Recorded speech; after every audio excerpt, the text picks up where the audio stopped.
रत्नागिरी जिल्ह्यातील खेड शहरात मानवतेचं दर्शन घडवणारी घटना समोर आली आहे। खारी गावाकडे जाणाऱ्या पुलाखाली पाण्यात बुडणाऱ्या एका वृद्ध महिलेचा जीव स्थानिक युवक संयम शिबे यांनी धाडसानं वाचवलाय। महिला खोल पाण्यात अडकून बुडत असल्याचं लक्षात येताच स्वयं यांनी क्षणाचाही विलंब न करता थेट खाडीत उडी घेतली। पाण्याचा वेग आणि खोली अधिक असतानाही स्वतःच्या जीवाची पर्वा न करता त्यांनी महिलेपर्यंत पोहोचून तिला सुरक्षित बाहेर काढलं। स्वयं शिबे याच्या या धाडसी आणि मानवतावादी कृतीचं परिसरातून मोठं कौतुक केलं जाते।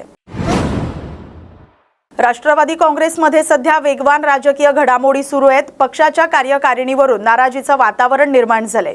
उपमुख्यमंत्री सुनेत्रा पवार यांच्या मुंबईतील देवगिरी बंगल्यावर झालेल्या बैठकीत सुनील तटकरे यांनी नाराजी व्यक्त केल्याची चर्चा आहे। दरम्यान पक्षाकडून कार्यकारिणीची सुधारित नवी यादी लवकरच निवडणूक आयोगाला पाठवली जाणार आहे, अशी माहिती सूत्रांनी दिली आहे। नव्या यादीत काही मोठे बदल होण्याची शक्यता आहे। सना मलिक यांच्या जागी हसन मुश्रीफ यांना स्थान मिळण्याची शक्यता वर्तवली जाते। तसंच काही नेत्यांना कार्यकारिणीतून वगळलं जाण्याचीही चर्चा आहे। रायगड विधान परिषद निवडणुकीच्या पार्श्वभूमीवर महायुतीत मोठी राजकीय डील झाल्याची चर्चा रंगली आहे। शिवसेनेनं रायगड, रत्नागिरी, सिंधुदुर्ग स्थानिक स्वराज्य संस्था मतदारसंघ राष्ट्रवादी काँग्रेससाठी सोडण्याची तयारी दर्शवल्यानं सुनील तटकरे यांचे पुत्र अनिकेत तटकरे यांच्या उमेदवारीचा मार्ग मोकळा झाल्याचं बोललं जातंय।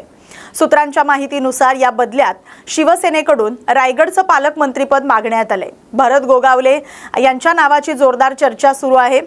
गेल्या 1.25 वर्षापासून रिक्त असलेल्या पालकमंत्री पदावरून शिवसेना आणि राष्ट्रवादीमध्ये सुरू असलेल्या वादावर या फॉर्म्युल्यामुळे तोडगा निघण्याची शक्यता व्यक्त होते। राष्ट्रवादी काँग्रेसची देवगिरी बंगल्यावर झालेली बैठक चांगलीच वादळी ठरली आहे।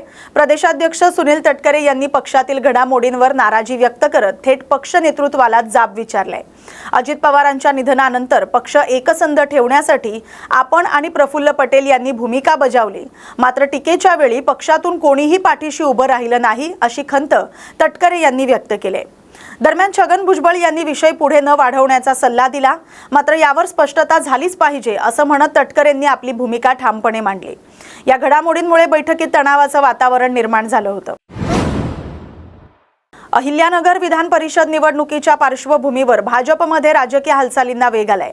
विधान परिषदेचे सभापती राम शिंदे यांनी निष्ठावंत उमेदवार आहेत, मात्र वेगळाही निर्णय होऊ शकतो असं सूचक वक्तव्य करत चर्चांना उधाण आणलं होतं।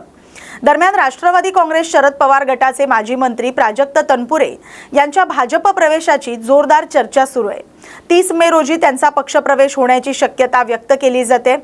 तनपुरेंना अहिल्यानगर विधान परिषदेची उमेदवारी मिळू शकते, अशी ही राजकीय वर्तुळात चर्चा रंगली आहे। यावेळी राम शिंदे यांनी रोहित पवारांवर उपरोधिक टीका करत राजकीय वातावरण आणखी तापवलंय। राष्ट्रवादी काँग्रेसचे ज्येष्ठ नेते शरद पवार यांना मुंबईतील ब्रीच कँडी रुग्णालयात दाखल करण्यात आले, मात्र त्यांच्या प्रकृतीबाबत कोणतीही गंभीर बाब नसून नियमित वैद्यकीय तपासणीसाठी त्यांना रुग्णालयात नेण्यात आल्याची माहिती मिळते।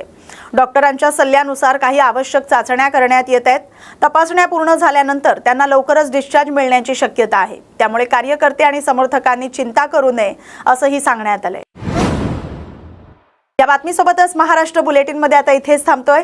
अशाच महत्त्वाच्या बातम्यांसाठी पाहत राहा न्यूज मराठी 24/7। नवा भारत, नवा विचार।